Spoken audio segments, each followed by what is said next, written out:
दोस्तों आदाब, नमस्कार, गुड इवनिंग। हमारे YouTube channel Imran true story में आपका स्वागत है। आप चैनल पर नए हैं तो चैनल को सब्सक्राइब जरूर करें, वीडियो को लाइक करें। अगर आप अपना कोई कीमती सुझाव या कीमती राय देना चाहते हैं तो कमेंट बॉक्स में जाकर अपनी राय, अपना सुझाव जरूर दें। अब आते हैं आज की कहानी पर, आज की सच्ची घटना पर। आज हम आपको जो सच्ची घटना सुनाने जा रहे हैं, सच्ची घटना उत्तर प्रदेश का एक ज़िला पड़ता है मुजफ्फरनगर, और इसी मुजफ्फरनगर ज़िले में एक गाँव आता है शेरनगर। दरअसल बात है 21 अक्टूबर 2023 की। दरअसल इसी शेरनगर के जंगल में कुछ लोग 21 अक्टूबर के दिन ताश खेल रहे होते हैं। पास में ही एक कुआं होता है। अचानक इस कुएं से अजीब सी बदबू आने लगती है। अब जैसे ही इस कुएं से बदबू आती है तो ताश खेल रहे लोग जब इस कुएं में झांक कर देखते हैं तो चौंक जाते हैं, हैरान रह जाते हैं, क्योंकि इस कुएं के अंदर एक व्यक्ति की लाश पड़ी हुई होती है। अब जैसे ही वहाँ मौजूद लोग लाश देखते हैं, लाश देखने के बाद तुरंत मुजफ्फरनगर को सूचना देते हैं। अब सूचना मिलने के बाद मुजफ्फरनगर पुलिस तुरंत मौके वारदात पर पहुंचती है और वहां पहुंचकर सबसे पहले इस कुएं से इस लाश को निकाली जाती है। अब लाश निकालने के बाद सबसे पहले पुलिस उसकी जांच करती है, तलाशी लेती है कि कोई ऐसी आईडी, कोई ऐसा कागजात मिले जिससे कि इस व्यक्ति की पहचान की जा सके। लेकिन उस व्यक्ति के पास से कोई भी आईडी, कोई भी कागजात नहीं मिलता है।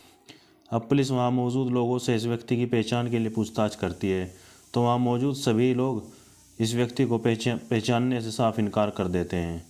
अब पुलिस डेड बॉडी को अपने कब्जे में लेती है और पोस्टमार्टम के लिए भिजवा देती है और आगे की कार्रवाई, आगे की जांच पड़ताल, छानबीन शुरू करती है। और इस व्यक्ति की पहचान के लिए इसकी एक तस्वीर को आसपास के इलाकों में, आसपास के गाँव में सोशल मीडिया के माध्यम से वायरल किया जाता है।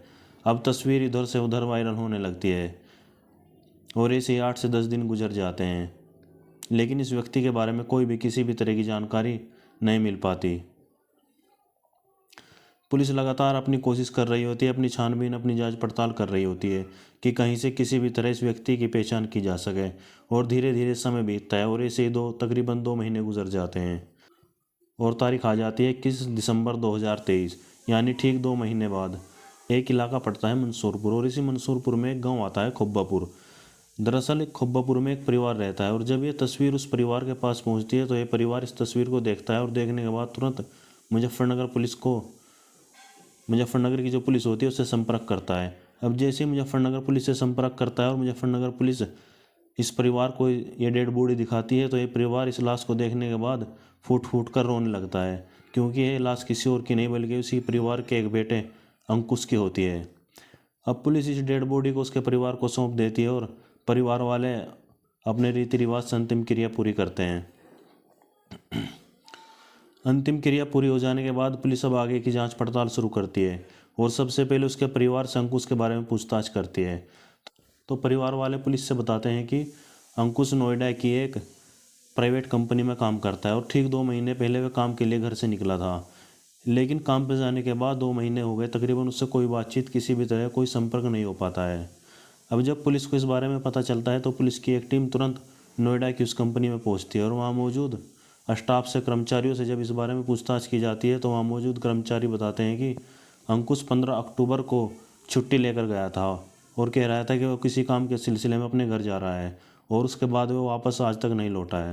अब पुलिस के सामने एक बड़ी चुनौती होती है कि आखिर अंकुश की हत्या किसने की है। अंकुश छुट्टी लेने के बाद 15 अक्टूबर को कहाँ गया था और 15 अक्टूबर के बाद 21 अक्टूबर को अंकुश की लाश मिलती है। अब पुलिस एक नए तरीके से जांच पड़ताल शुरू करती है, छानबीन करती है, तो पुलिस को एक जानकारी मिलती है। पुलिस को पता चलता है कि अंकुश को 21 अक्टूबर से एक दिन पहले यानी 20 अक्टूबर को उसके मामा के साथ देखा गया था। अब पुलिस अंकुश के मामा, जिसका नाम अमित होता है, अमित के पास जाती है और उसको पूछताछ के लिए गिरफ्तार कर लेती है। अमित बताता है कि वह एक ड्राइवर है और किराए पर एक गाड़ी चलाता है। अब अमित बताता है कि आज से ठीक 6 महीने पहले वह अपनी गाड़ी लेकर के अपने काम के लिए निकलता है तो तभी उसके घर पर अंकुश आ जाता है। अंकुश अपनी मामी के साथ 2-3 दिन उसके घर पर ही रुकता है। अब जब अंकुश 2-3 दिन उसके घर पर रुकता है तो अंकुश और उसकी मामी दोनों एक दूसरे के करीब आते हैं और दोनों एक दूसरे के इतने करीब आते हैं कि दोनों में आपस में नाजायज़ संबंध बन जाते हैं। अब ये सिलसिला दोनों का मिलने का जो सिलसिला है वो यहाँ से शुरू हो जाता है। जब भी कभी अमित अपनी गाड़ी को लेकर बाहर जाता है तो अंकुश उसके घर पर पहुँच जाता है। धीरे धीरे समय बीतता है और इस बात का पता जब अमित को चलता है तो अमित सबसे पहले अपनी पत्नी को समझाता है, उसके बाद अंकुश को इस बारे में समझाता है और उस अंकुश का अपने घर आने जाने पर प्रतिबंध लगा देता है।